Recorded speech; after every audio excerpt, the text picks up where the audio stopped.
Hello and welcome to my review of the Tyranid Warriors. Now this set will cost you £31 for 3 miniatures.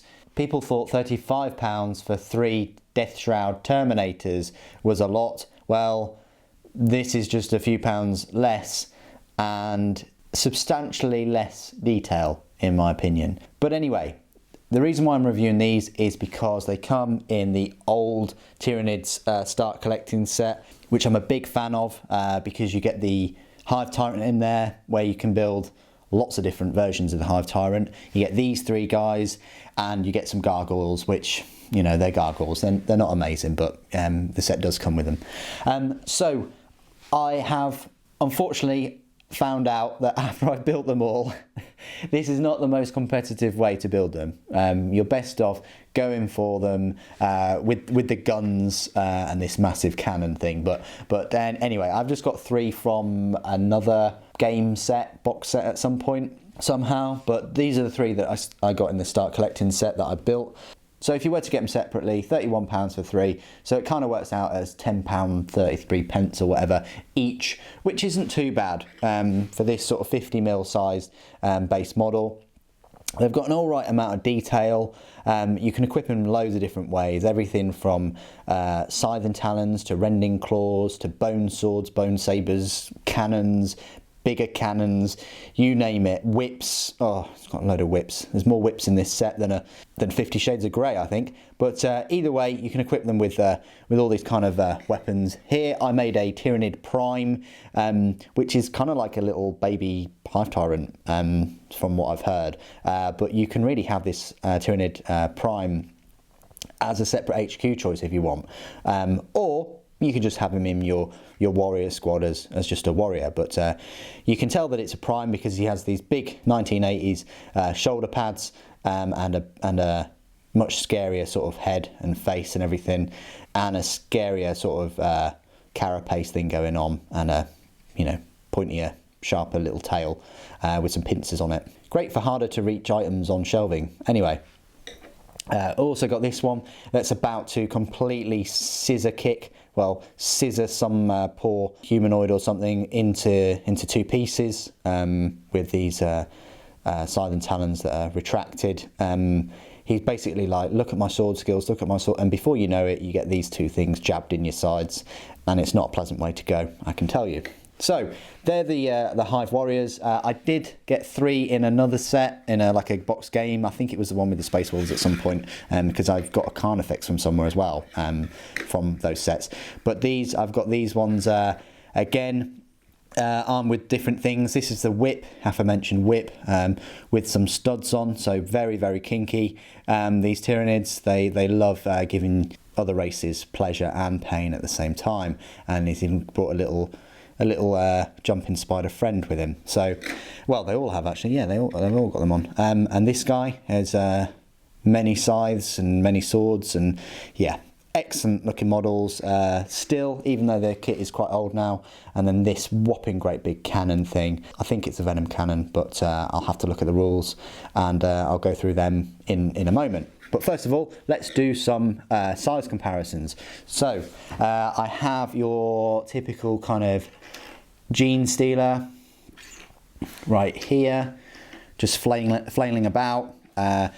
Hive Warriors, I must say, are troops. I always thought that they were elites or like a bodyguard for a Hive Tyrant, because they do look like kind of mini Hive Tyrants. But they're not, they're just troops. They're kind of like bumped up Space Marines in a way. They've got more wounds and stuff, and they've got lots and lots of options. But no, they are troops, so you can have them as big. You can have a big creature army. You can get rid of the flyers and get rid of the little termagants and hormagaunts and things like that, and just go for big creatures in your army if you wish. But anyway, these are the these are the Gene Stealers, and they do look quite small next to them. Comparing them to like a Broodlord. The Broodlord is obviously a fair bit bigger, but he's on a higher base. It probably would be taller though if he was stood up straight on the base rather than on this capillary tower type thing. And then the Hive Tyrant itself. I don't have a Swarmlord. I really want to get one now. It's on my to get list very high up. So hopefully in that video, that review, I'll be able to do a comparison between a Broodlord, Swarmlord and these warriors. But here's just a Flyrant anyway, or Hive Tyrant with wings. And obviously the Hive Tyrant is much bigger, much more of a presence. But there you go. I just thought I'd show you that. And finally, if we just put I say little Space Marine here. Yeah, warriors sort of completely dwarf a Space Marine. Warriors are probably twice the height. I want to say almost twice the height of a Space Marine. So there you go. Thought I'd just show you that one too. And so this is the part of my review where I go through all of the rules. The rules don't come in the Start Collecting set, I don't think. So I'm going to look in the codex for these. You'll find them in the troop section.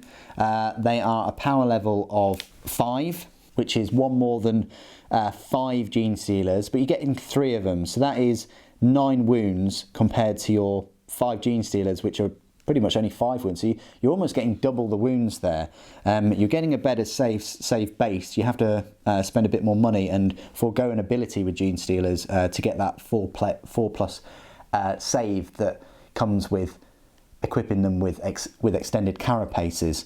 The Tyranid warriors, points wise though, are 20 points per model. So 60 points isn't too bad there. It's 10 points more than Gene Stealers, so you are spending a little bit more points wise than Gene Stealers for the 3, but you are getting, 4 more wounds, as it were. I'll go through their stat line. So their movement is 6 inches, weapon skill is 3+, so same as Gene Stealers, believe it or not. Ballistic skill is 4+. It's not too bad. Strength is 4, toughness is 4. They have 3 wounds, 3 attacks. It's the same number of attacks as Gene Stealers too. Leadership is 9, but their save is 4+. It just adds to their survivability. They contain 3 warriors. It can include up to 3 additional ones or up to 6. So you can have up to 9 in one unit. Each model is armed with a pair of scything talons and a Devourer. Now I'm pretty sure Devourer is this gun right here, and we'll talk about the weapons now. So the Devourer there, it's an 18-inch range weapon, assault 3, strength 4, damage 1. So it's just out of the box, 18-inch range, strength 4, and you get 3 shots. You get 3 of these, moving along, you're getting your 9 shots at 18 inches. So you've got an effective range of 24 inches there if they're moving 6 inches and then firing those weapons. It's just standard sort of weapon. And the scything talons that they come with as well just means that you can, their strength is a user, which will be 4, AP is nothing, but you can re-roll hits of a 1 for the weapon. If they have more than 1 pair, then you can get 1 additional attack. So it's just quite a standard sort of melee weapon for Tyranids. So they're quite basic out of the pack with their Devourers and Scything Talons. Nothing to write home about. They've got the 3 attacks, so that's 9 attacks in close combat, with an okay strength and an okay toughness, and their save of 4+. So toe-to-toe with Space Marines, a squad of 10 Space Marines, I think they do okay. The fact that they can re-roll their hits, but obviously Space Marines are getting that 1 attack, and then if they do have a Veteran Sergeant or whatever, then yeah, you might be in a bit of trouble if the Veteran Sergeant has like a Power Sword or a Power Fist or something. The options: any model may replace its Devourer with 1 weapon from the basic bioweapons or melee bioweapons list. Any model may replace its Scything Talons with 1 weapon for the melee bioweapons list. And for every 3 models in the unit, 1 may replace its Devourer from a basic biocannons list. And this is probably one of the reasons why you 3 in the unit, for the big sort of biocannon. All models in the unit may have flesh hooks. Now flesh hooks are just range of 6 inches, assault 2. So you're getting 6 shots there at 6 inches, and it can be fired within 1 inch of enemy unit, and can target enemy units within 1 inch of friendly units. So that's quite good. They can also have toxin sacs and or adrenal glands. Their abilities, they only have the synapse and shadow in the warp. So synapse means that obviously they can move about, and they give that buff to all of the other instinctive behaviour kind of units. This would be great to have a squad of 6 of them, maybe a unit of 6 of them, pop out with Trigon or Trigon Prime or something like that, where you can just have an instant node of synapse, or shove them all in a Tyrannocyte. and they've also got the shadow in the warp, so that's good against the, the psychers. Before I go, let's have a look at the weapons that you can equip them with. So the basic bioweapons would be Scything Talons, Spine Fists or Death Spitters. The melee bioweapons would be Rending Claws, Bone Swords, Lash Whip and Bone Swords. And then finally the basic bio cannons would be a Barb Strangler or Venom Cannon. So no monstrous bio cannons or anything like that, or monstrous bio weapons, but they do get the basic ones. So you can give them a Venom Cannon, which is a range 36-inch, assault D3, strength 8, AP -2, damage D3. So unfortunately the AP -2 isn't the best, but you are getting a 36-inch range. When you add their movement of 6 inches, it's pretty much you've got an effective range there of 42 inches if you give one of them a Venom Cannon. And it's assault D3, so you may have 3 strength 8 shots with a damage of D3 too. So if you're really lucky, you'll get 3 shots and you'll get 3 damage at strength 8. Unfortunately, it's AP -2, like I say, but it's still something to take into account if you're going against other units that have sort of like high toughness or many wounds. So it still does the damage. If I was to get a set, and I think I would probably get a final set of 3, I'd probably just equip them with 2 Devourers and another Venom Cannon, or maybe 2 Venom Cannons and a Devourer.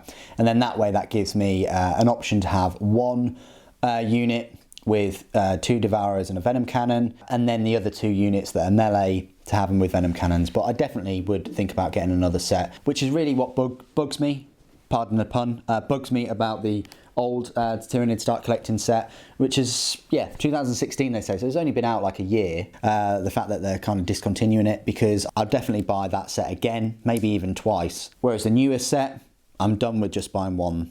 And that's all I really wanted to say about the Tyranid Warriors. I think they're great models. They still hold their own. You get plenty of options in there. Even if you were to buy them separately for £31, I still think that's pretty decent for the size of the models, the customization, the posability. Other than sort of like the legs, you're getting the heads that can move, all of the limbs that you can interchange and swap. The rules are quite decent for like a, basic troops. They do get the Saver 4+. They do get the Synapse.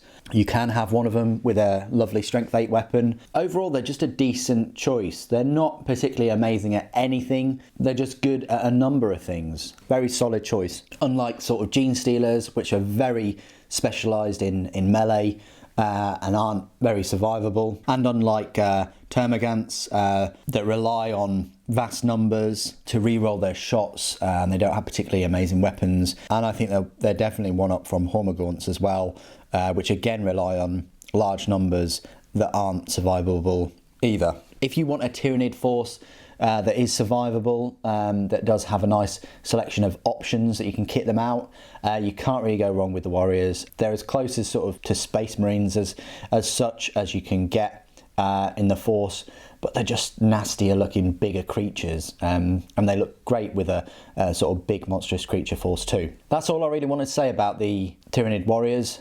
What do you guys think? How do you best use them in game? Please do put it in the comments below. Thank you ever so much for joining me today. Thank you for watching. For the Norn Queen.